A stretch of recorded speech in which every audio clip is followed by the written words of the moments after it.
తెలంగాణ రాష్ట్ర ఎన్నికల ఫలితాలు వెల్లడయ్యాయి. హ్యాట్రిక్ కొడతామని బీరాలు పలికి సంబరాలకు రెడీగా ఉండాలని క్యాడర్ను ఆదేశించిన బీఆర్ఎస్ అధిష్టానం ఇప్పుడు ఓటమిని జీర్ణించుకోలేకపోతుంది.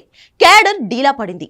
ఓవర్ కాన్ఫిడెన్స్, గులాబీ పెద్దల అహంకారం, రాజరికపు పోకడలు, జనానికి అందుబాటులో లేకపోవడం ఇవన్నీ కేసీఆర్ ప్రభుత్వం ఓటమికి కారణాలుగా చెబుతున్నారు.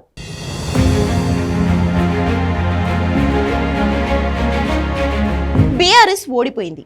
తెలంగాణ జనం ఈసారి మార్పు కోరుకున్నారు. అందుకే కాంగ్రెస్ రావాలి అని డిసైడ్ అయ్యి ఆ పార్టీని గెలిపించారు. తెలంగాణ తెచ్చిన పార్టీ అని చెప్పుకుంటున్న బీఆర్ఎస్ పాలనను 10 ఏళ్లు చూశారు జనం. ఇక విసిగెత్తిపోయారు. ఈసారి కాంగ్రెస్ కి అధికారం కట్టబెట్టారు. దాంతో హ్యాట్రిక్ కొడతామన్న బీఆర్ఎస్ ఆశలు అడియాసలయ్యాయి. అసలు గులాబీ పార్టీ ఓడిపోవడానికి కారణాలేంటో చూద్దాం.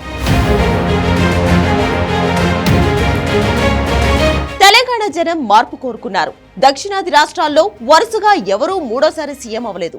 ఆ అవకాశం కూడా ఇవ్వలేదు. ఆ రికార్డు బ్రేక్ చేద్దామనుకున్న కేసీఆర్ కి తెలంగాణ జనం ఛాన్స్ ఇవ్వలేదు. 30% జనం రాష్ట్రంలో మార్పు కోరుకున్నారు. 10 ఏళ్లు అధికారం ఇచ్చాం, ఇక చాలే కాంగ్రెస్ కి ఛాన్స్ ఇద్దామనుకున్నారు. దాంతో ఈసారి కారును కాదని హస్తానికి ఓట్లేశారు తెలంగాణ ఓటర్లు. బీఆర్ఎస్ ఓటమికి ముఖ్య కారణం కేసీఆర్ కు ఉన్న విపరీతమైన అహంకారం, జనానికి అందుబాటులో లేకపోవడం, ఎప్పుడూ ఫామ్ హౌస్ కే పరిమితం అవడం, వాస్తు బాలేదని పాత సెక్రటేరియట్ కి రాకపోవడం, జనాన్ని కలవకపోవడం కేసీఆర్ చేసిన తప్పులు.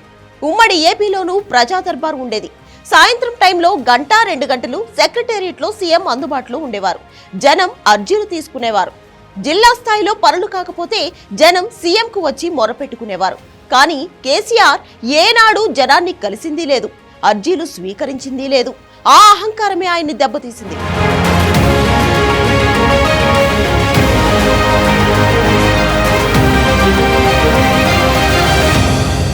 కేసీఆర్ కుటుంబ పాలన, కుటుంబం, మంత్రుల అవినీతి పెద్ద మైనస్ గా మారాయి. తెలంగాణపై కుటుంబ పెత్తనాన్ని జనం సహించలేకపోయారు. దానికి తోడు అంతులేని అవినీతిని కూడా సహించలేకపోయారు. బంగారు తెలంగాణను తీర్చిదిద్దుతారని చెప్పిన కేసీఆర్ తన కుటుంబానికే ప్రాధాన్యత ఇవ్వడం జనం ఒప్పుకోలేదు. అందుకే ఓటు ద్వారా తామేంటో చూపించారు తెలంగాణ జనం.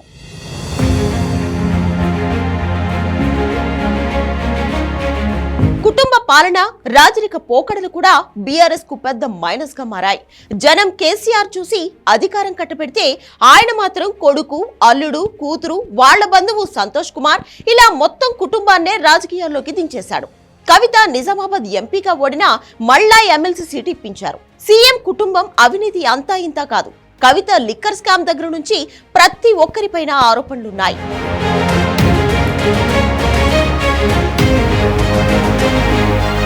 రాష్ట్రంలో రియల్ ఎస్టేట్ సంస్థల్లో కేసీఆర్ కుటుంబ సభ్యులకు వాటా ఉందన్న ఆరోపణలున్నాయి.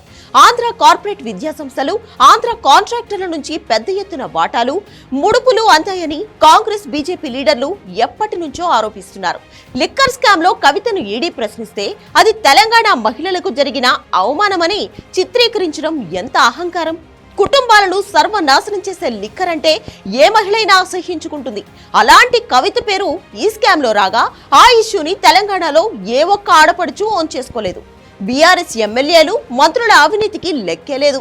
యథారాజా తథా ప్రజ అన్నట్లుగా కేసీఆర్ కుటుంబం స్కామ్స్ లోనే ఇరుక్కుంటే బీఆర్ఎస్ ఎమ్మెల్యేలు, మంత్రులు అదే ఫాలో అయ్యారు. ఈ ఆరోపణలపై కేసీఆర్ ఏనాడూ స్పందించలేదు. పైగా అహంకారం ప్రదర్శించేవాళ్లు, ఆరోపణలు చేసిన వాళ్లపై లెక్క లేకుండా మాట్లాడేవారు. జనం ఆందోళనలు పట్టించుకోకపోవడంతో నియోజకవర్గాల్లో బీఆర్ఎస్ ఎమ్మెల్యేలు ఇష్టారాజ్యంగా వ్యవహరించారు. ధరణి అడ్డు పెట్టుకుని కేసీఆర్ కుటుంబం, కొందరు మంత్రులు భూదందాకు పాల్పడినట్లు కూడా ఆరోపణలున్నాయి.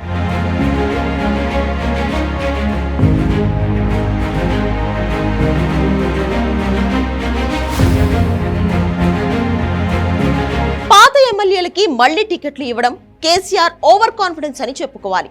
30% పైగా మంత్రులు, బీఆర్ఎస్ ఎమ్మెల్యేలపై అవినీతి ఆరోపణలున్నాయి. గ్రౌండ్ లెవెల్ పరిస్థితి చూడకుండా ముందే టికెట్లు ఇచ్చి తానేదో ఘనత సాధించినట్లు ఫీల్ అయ్యారు గులాబీ బాస్. రియల్ ఎస్టేట్ అభివృద్ధి రాష్ట్ర అభివృద్ధిగా చూపించడం కూడా మైనస్ అయింది.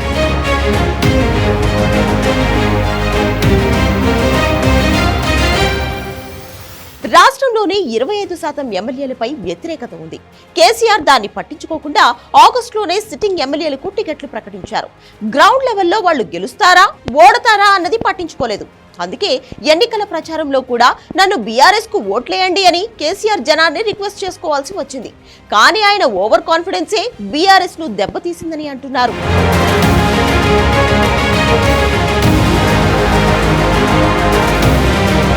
రియల్ ఎస్టేట్ అభివృద్ధిని రియల్ డెవలప్మెంట్ గా చూపించడం కూడా బీఆర్ఎస్ సర్కార్ కి మైనస్ అయింది. హైదరాబాద్ చుట్టుపక్కల భూములను తమకు వాటాలున్న కంపెనీలతో కొనిపించి ఇదిగో చూసారా బీఆర్ఎస్ వచ్చాక ఎకరం 100 కోట్లు పలికింది అని గర్వంగా చెప్పుకున్నారు.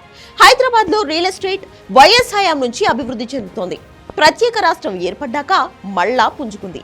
ఎకరం 100 కోట్లు పలికితే ఎవరికి లాభం? సామాన్యులు, మధ్యతరగతి జనం హైదరాబాద్ లో ఇళ్లు కొనుక్కునే పరిస్థితి ఉందా? కనీసం అద్దెకు ఉండడానికి కూడా ఆర్థిక ఇబ్బందులతో మిడిల్ క్లాస్ పీపుల్ అవస్థలు పడుతున్నారు.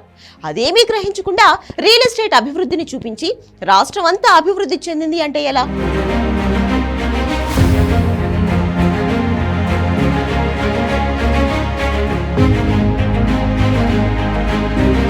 చంద్రబాబు అరెస్టు విషయంలో మంత్రి కేటీఆర్ కామెంట్స్ ఆ పార్టీని దెబ్బతీశాయి.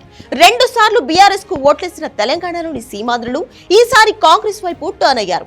అటు కర్ణాటక ఎలక్షన్స్ తర్వాత కాంగ్రెస్ పుంజుకోగా బీజేపీ బీఆర్ఎస్ ఒక్కటే అనే టాక్ తో కమలం పార్టీ బలహీనపడింది. ఇవన్నీ గులాబీ పార్టీని దెబ్బతీశాయి.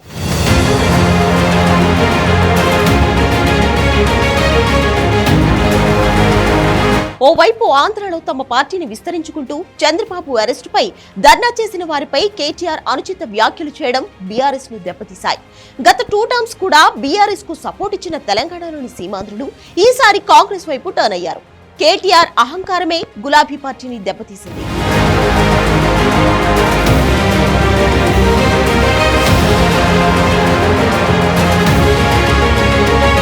బీఆర్ఎస్ హయాంలో తెలంగాణ అభివృద్ధి చెందింది.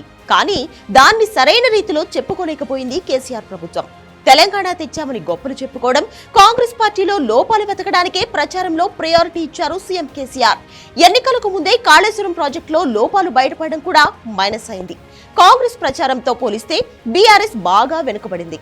ప్రభుత్వానికి సంబంధించిన ప్రతి నెగిటివ్ ఇష్యూని హైలైట్ చేయడం ద్వారా కాంగ్రెస్ బాగా లాభపడింది.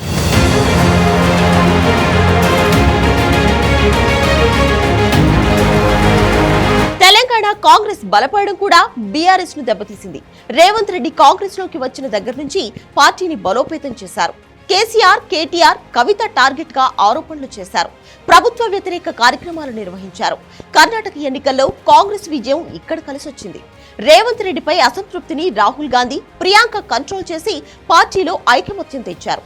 అయితే అదే టైంలో బీజేపీ వీక్ అవ్వడం, ఆ పార్టీకి రిజైన్ చేసిన పెద్ద లీడర్లు తిరిగి కాంగ్రెస్ లో చేరడం, ఇవన్నీ కాంగ్రెస్ కు కలిసొచ్చాయి.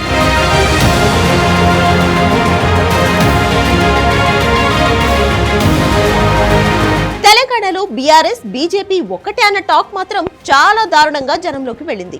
కవిత ఈడీ ఎంక్వైరీలకు వెళ్లి రావడం, బీజేపీ నేతలేమో ఇదిగో అరెస్ట్, అదిగో అరెస్ట్ అని ప్రకటించడం, చివరకు కవిత అరెస్ట్ కాకపోవడం, ఇవన్నీ జనంలో కమలం, గులాబీ పార్టీల మధ్య బంధం ఉందన్న టాక్స్ కి బలం చేకూర్చాయి. పార్టీ పీక్ స్టేజ్ లో ఉన్నప్పుడు బండి సంజయ్ అధ్యక్ష పదవి నుంచి తప్పించడం పెద్ద మైనస్ అయింది. కేసీఆర్ సూచనలతోనే సంజయ్ ని తప్పించారన్న వాదన జనంలోకి బాగా వెళ్ళింది. అంటే బీజేపీకి ఓట్లేసినా బీఆర్ఎస్ కు వేసినా ఒకటే అని ఫిక్స్ అయ్యారు చాలా మంది.